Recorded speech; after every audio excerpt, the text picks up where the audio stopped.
मैं तुहानू एक तरीका दसदा बजुर्गो सुन लो जदों बेगम तानू तनहा मिली होवे मिलदी है ना लेट मिलदी तो है तनहा मिली होए ते बेगम कहे ना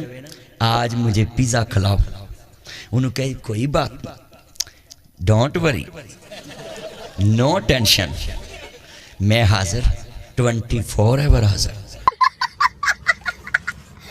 वो बड़ी खुश होएगी भी इन्ने मिठे जवाब दिते पर उन्होंने कहा जी मेरी एक शर्त है। चलो चलो चलो किन्ने मुंडे बैठे बोलो भाई मेरे नाल बोलो बेगम नू की कहना मेरी एक वो कवे बोलो उन्होंने कहा जी मेरी ये शर्त है कि तू 100 बार दरूद पढ़ मैं तेनों पिज़्ज़ा लिया देना ते तेन भी स्वाब मिल जू पिज़्ज़ा तो लिया ही पैना ना लिया तो उन्हें आना निकल इत्थों। हाँ जी उन्हें कहना डोंट टच मी लाइफ मेरी जिंदगी में इंटरफेयर मत करो। मैं नरगस के नाल हज ते गया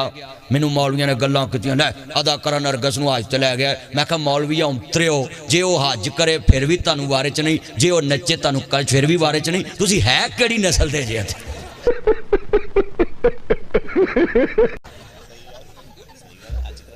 भी जे वो हज ते जावे मौलविया नू फिर भी वारे च नहीं बोलो भाई ओए हज तो वड्डी शै इबादत हैगी है कोई ते कई बंदे ने भी पीड़ मैनू आंदे तू क्यों नाल गया मैं मर जे भी असी ग्रुप लैके गए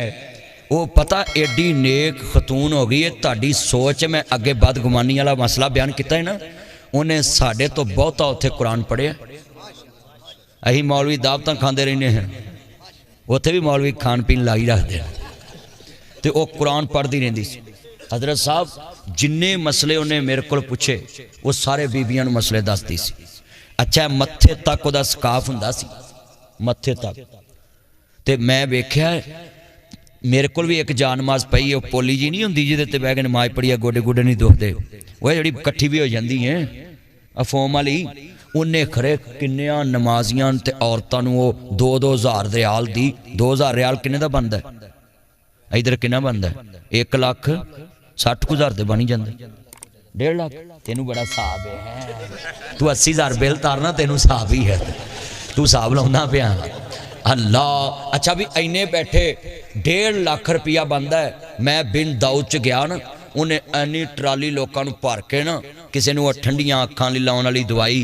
किसी को कुछ किसी को टूथब्रश किसी को कुछ मैं हैरान होया बिल कोई तकरीबन ना 40-50 लाख रुपया पूरे उन्हें दिनों च बनया होना है जिहड़ा उन्हें लोगों को वंडिया ते मौलवी इत्थे हिसाब ला रहे हैं ये हज ते गई